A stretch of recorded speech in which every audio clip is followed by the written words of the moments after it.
안녕하세요. 홍익대학교 2025-2026 수시 모집 요강 비교를 맡은 효원고등학교 나인찬이라고 합니다. 네, 소개는 넘어가고요.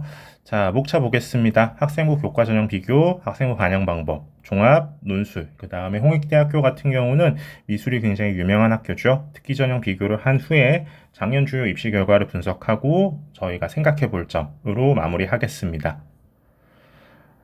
교과 전형 비교부터 해보겠습니다. 모집 인원상의 큰 변화는 보이지 않습니다. 서울에서만 1명 정도 줄어들고 있고요. 자, 그런데 2025와 비교했을 때 2026에서는 최저 그리고 이제 반영 과목에서 이제 변화가 좀 보입니다. 2025에서는 지금 서울도 세종도 자연에서는 수학을 미적분과 기하를 응시할 것을 요구했었는데요. 지금 그 제한이 올해는 풀렸습니다. 그래서 올해는 3합 8에 지금 한국사는 4등급을 서울 캠퍼스에서는 요구를 하고 있고 세종에서는 한개 4로 바뀌고 있습니다. 교과 전형 비교에서 농어촌도 있습니다. 자, 농어촌은 지금 인원 변동이 서울에서는 17명이 줄어들고 세종에서는 12명이 늘어나는데요. 수능 최저학력 기준은 없습니다. 학생부 반영 방법 보겠습니다.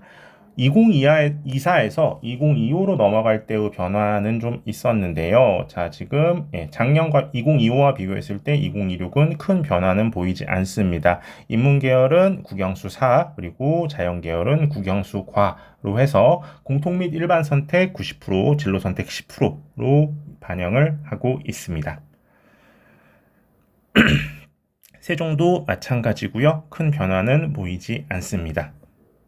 학생부 반영 방법에서 교과 석차 등급 환산 및 성취도 환산을 가볍게 보시면 2024에서 2025로 넘어갔을 때 이제 계열을 변경해서 지원을 하는 케이스를 막기 위해서 이제 인문은 인문, 자연은 자연 이렇게 하기 위한 반영 교과 이 수학점을 좀 다르게 보고 있는 게 좀 특징적이었는데요. 작년의 기조가 올해도 그대로 이어지고 있다라고 보시면 될 것 같습니다. 학생부 종합전형 비교로 넘어가겠습니다. 인원 변화는 역시 1명 정도만 줄어들었고 크게 변화는 없습니다. 자, 서울 캠퍼스에서만 지금 국영수 4과로 해서 3합 8을 최저로 요구하고 있고요. 한국사 4등급도 함께요. 작년과 비교해 보면 자연 계열에서 미적분과 기하를 제한을 걸어두고 있었는데 올해는 그 제한이 풀렸습니다. 세종 캠퍼스는 수능 최저학력 기준이 없습니다. 종합전형에서 고른기의 원투와 차상위 계층 또한 선발을 합니다. 인원이 1명씩 늘어나고 있고요. 수능 최저학력 기준은 적용되지 않습니다. 종합전형의 평가 요소로 넘어가 보겠습니다. 학업 역량, 진로 역량, 공동체 역량 해서 40, 40, 20으로 구별을 하고 있고요. 창의 융합적 사고 능력이 굉장히 좀 특징적으로 보이는 요소 중에 하나입니다. 다양한 영역에 대한 폭넓은 시각을 바탕으로 창의적으로 문제를 해결할 수 있는 능력이라고 홍익대 측에서는 제시를 하고 있는데요.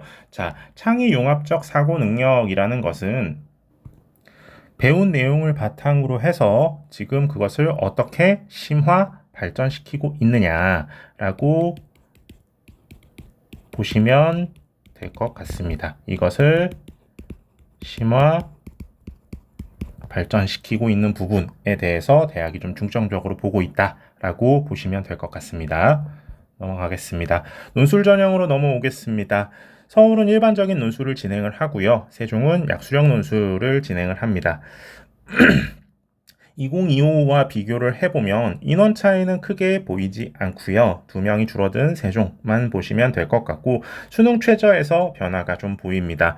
지금 특히 세종에서 진행되는 약수령 논술 같은 경우는 지금 수학 1, 수학 2만 범위로 해서 7개 문항이 제시가 되는 약수령 논술입니다.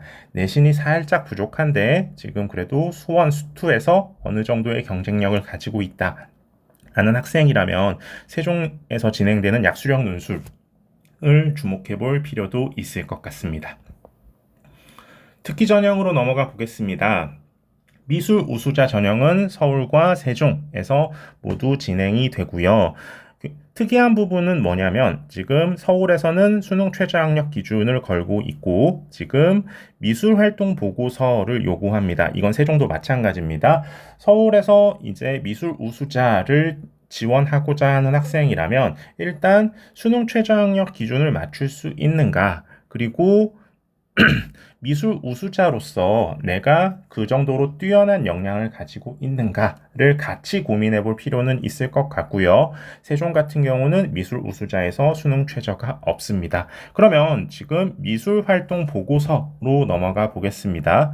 지금 미술 활동 보고서 같은 경우는 미술 관련 교과 활동 7개, 비교과 활동 8개 중에 12개를 입력해야 하고요. 이것을 평가자, 교사가 지금 평가를 하고 그 평가 사유를 입력해 주어야 합니다.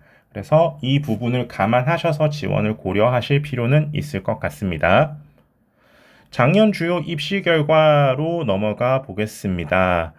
홍익대학교 같은 경우는 평균적으로 2등급대 학생이 지원을 하고 있다라고 보시면 될 것 같습니다. 왼쪽이 인문, 오른쪽이 자연이라고 보시면 될 것 같고요. 평균적으로 2등급대 2.2, 1.11 그리고 2.1 정도 학생들이 지원을 하고 있다라고 보시면 될 것 같습니다. 그래서 수능 최저를 맞출 수 있는지와 그 정도의 괜찮은 내신을 가지고 있는 학생들이라면 홍익대학교 교과를 눈여겨보실 필요도 있을 것 같습니다. 종합 같은 경우는 편차가 굉장히 길게 벌어지게 되잖아요. 왼쪽에 있는 게 인문, 오른쪽에 있는 게 자연이라고 보시면 될 것 같습니다. 2등급 중후반대가 지금 인문에서 형성이 되고 있고요. 2등급 초중반대에서 자연 계열이 형성되고 있습니다. 사실 여기에서 지금 홍익대학교가 이제 예전부터 운영을 해 오던 무전공과 관련된 자료는 제가 구체적으로 집어넣지는 않았는데요. 일반적으로 무전공 같은 경우는 점수대가 조금 더 높게 형성이 되고 있다라고 생각을 하시면서 접근을 하셔야 할 것 같다라는 생각이 듭니다. 홍익대학교는 이제 무전공이 이슈가 된 것이 사실 작년 입시부터잖아요. 근데 그 이전부터 자율전공을 오랫동안 운영을 해왔고요. 그래서 교과, 학종을 운영하는 데 있어서 그러면 홍익대에서 운영을 하는 이 자율전공 을 생각해 봤을 때 내가 비슷한 라인대의 학교 혹은 그 위나 살짝 아래의 학교를 생각을 할 때 이제 홍익대의 점수를 보고 이제 타 학교를 지원할 때 어느 정도 가늠자 역할을 해줄 수 있을 것 같고요. 자율전공은 말씀드렸던 대로 인문 자연을 불문하고 그리고 교과와 학종을 불문하고 기존의 일반 학과들보다는 합격선이 살짝은 높게 형성이 되고 있다라고 생각을 하시면 될 것 같습니다.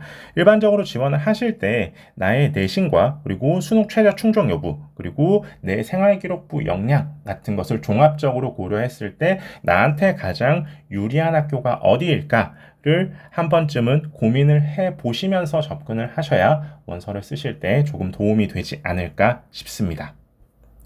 감사합니다.